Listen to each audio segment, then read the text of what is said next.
안녕하세요. 일신사입니다. 저희 채널에는 신박한 사연들이 많이 있으니 많은 분들의 구독 부탁드립니다.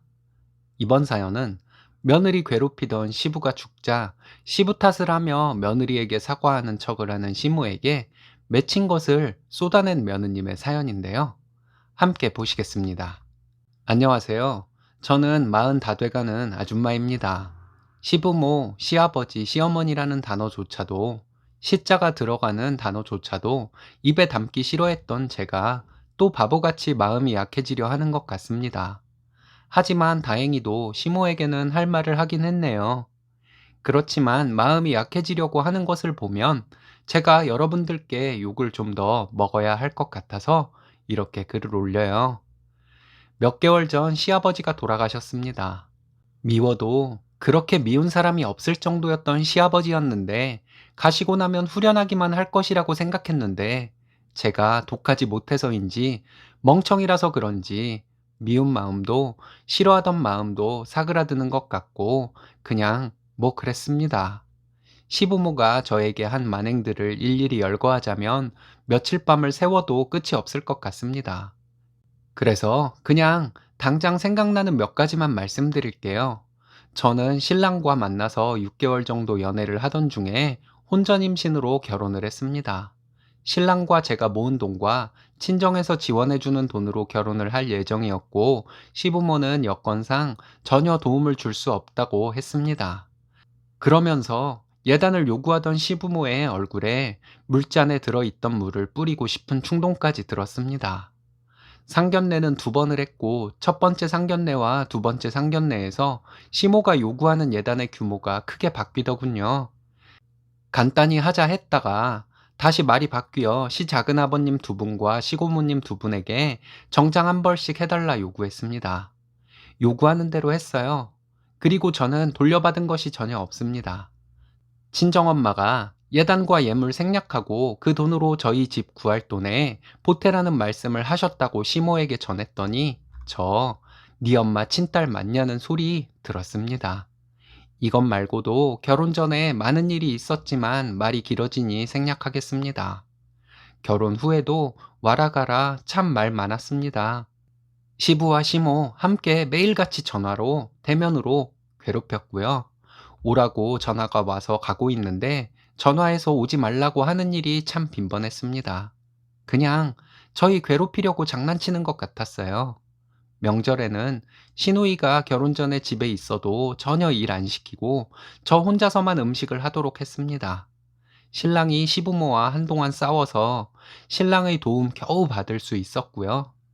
명절 오전에 차례 지내고 점심 먹고 나면 얼마 뒤에 시누이 와서 얼굴 보고 저녁 늦게나 되어서야 친정에 가게 되는데 친정에 간다고 나서는 아들 며느리가 꼴 보기 싫어서 인사도 하지 않고 딴짓하던 시부모였습니다. 시부는 항상 친정을 근본 없는 집이라고 대놓고 무시했고 시모는 맞장구를 쳤습니다. 신랑이 말씀을 그렇게 하시는 것이 아니라고 해도 없는 얘기 했냐며 도리어 화를 내는 시부모의 태도에 정말 억장이 무너진 적이 한두 번이 아닙니다.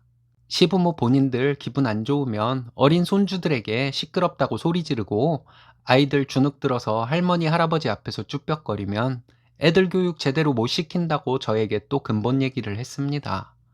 이것 말고도 참 많은 일이 있었습니다. 신랑이 나서서 싸워보기도 하고 달래보기도 했지만 동문서답을 하며 저와 신랑, 우리 아이들까지도 괴롭히기로 작정을 한 사람들 같았어요. 1년 전에 시부가 급속도로 건강이 안 좋아졌습니다. 그렇게 한동안 병원에 계시다가 몇 달 전에 가시게 된 것이었죠. 그렇게 못되고 못된 시부였지만 돌아가시고 나니 슬프지도 않고 밉지도 않더군요. 시모도 안 됐다는 생각도 들고 이런저런 생각이 들었습니다. 사무제를 지내고 그날 저녁 시모가 말하기를 시부가 어렸을 때 너무 없이 자라서 말을 안 좋게 했다.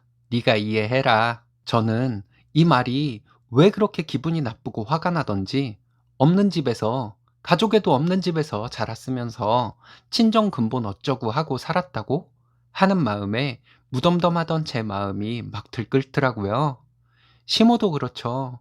시부와 함께 부창부수로 8년을 함께 저에게 괴로움을 주어 놓고 이제 와서 모두 죽은 남편이 한 짓이고 나는 잘못이 없다고 발뺌하려 하다니요. 돌아가신 시부는 앞으로 말이라도 없을 테니 그냥 그런데 남편과의 의리 같은 것도 없이 남편 탓으로 돌리며 착한 척을 하려는 시모가 더 용서할 수 없다는 마음이 들었습니다. 폭력을 폭력인지 모르는 무식한 사람이라 불쌍하다고 하기에는 정말 너무 악독한 사람이구나 하는 생각에 헛웃음이 나오며 무시하려 했습니다. 또 모르죠.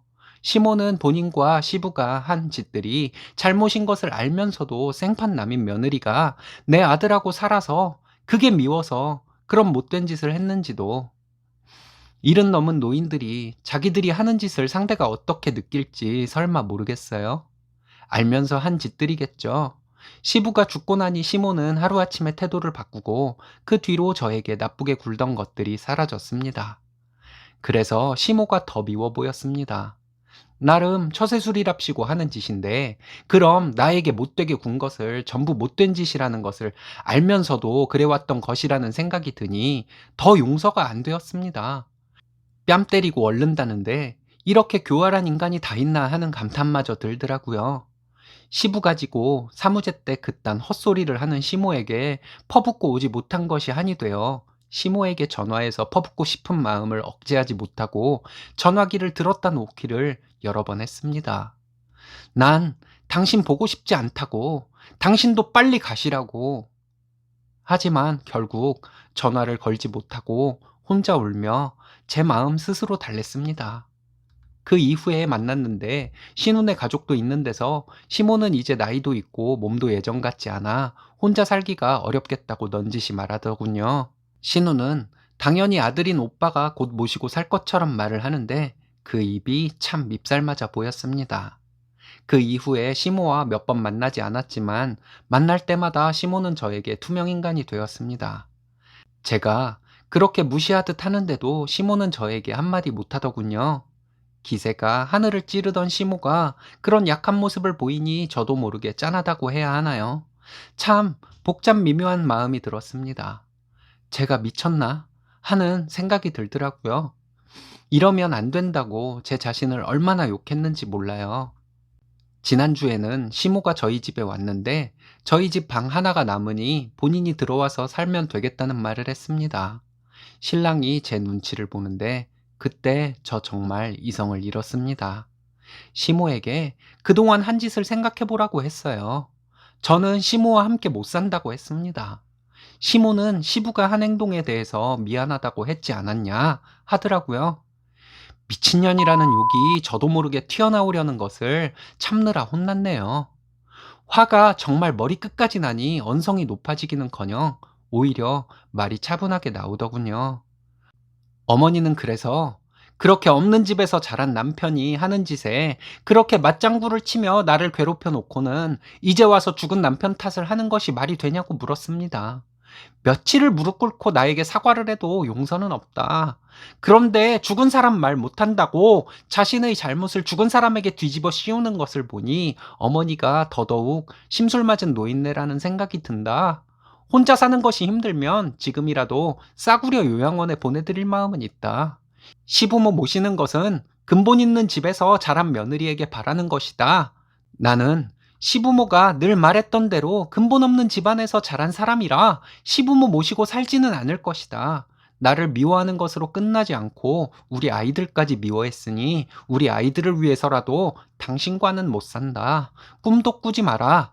라며 정말 미친 듯이 퍼부었습니다. 시모는 가만히 듣고 있는데 그게 더 싫었습니다. 시모가 그런 헛된 생각을 가지고 있는 줄 알았으면 오늘 우리 집에 들이지 않았을 것이라고 하며 당장 나가라고 했어요. 시모는 말없이 집을 나가더군요. 시모를 모셔다 준다고 뒤따라가는 신랑도 미워서 시모를 그냥 보내라고 소리 지르고 싶었지만 그렇게까지는 하지 않았습니다. 그렇게 시모와 신랑이 나가고 복받쳐서 한참 울었습니다. 그리고 나서 며칠간 화가 가라앉지 않다가도 가끔 제가 그렇게 퍼붓는 말에 대꾸 한 번 안 하고 멍하게 있던 시모가 짠하다는 생각도 들더군요.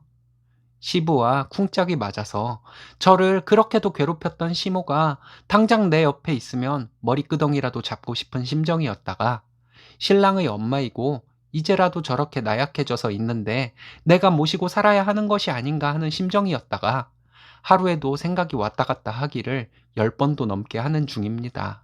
그렇게 당하고도 정신 못 차리고 이런 생각을 하는 것을 보면 제가 똥멍청이인 것이겠죠. 글 읽으시는 분들 한 말씀씩 해주세요. 욕도 좋고 참고 어머니 모시고 살으라는 말씀도 좋습니다. 생각이 도저히 정리가 안 되어서 그래요. 신랑은 이후에 저보고 잘했다고 하고 싶으면 자기 엄마에게 더 해도 된다고 하는데 신랑이 이러니 더 마음이 약해지는 것 같기도 합니다. 안 그래도 살기 퍽퍽한 시기에 지인들에게 이런 좋지 못한 얘기를 하면 듣는 사람들 괜히 스트레스 받을 것 같기도 하고 가정사 말했다가 괜히 약점이 될까봐 걱정이 되기도 해서 여기에 하소연합니다. 제가 어떻게 해야 할지 조언 부탁드립니다. 고생 많으셨습니다. 쓰니님 마음이 선하셔서 이런 고민을 하시는 것 같습니다. 정말 어떻게 해야 할까요? 여러분들의 지혜가 필요한 사연인 것 같습니다. 오늘의 사연은 여기까지입니다. 재밌으셨다면 좋아요, 구독 부탁드려요. 일신사는 여러분들의 사연으로 제작됩니다. 많은 사연 제보 바랍니다. 여러분들의 사연은 아래 메일 주소로 부탁드려요.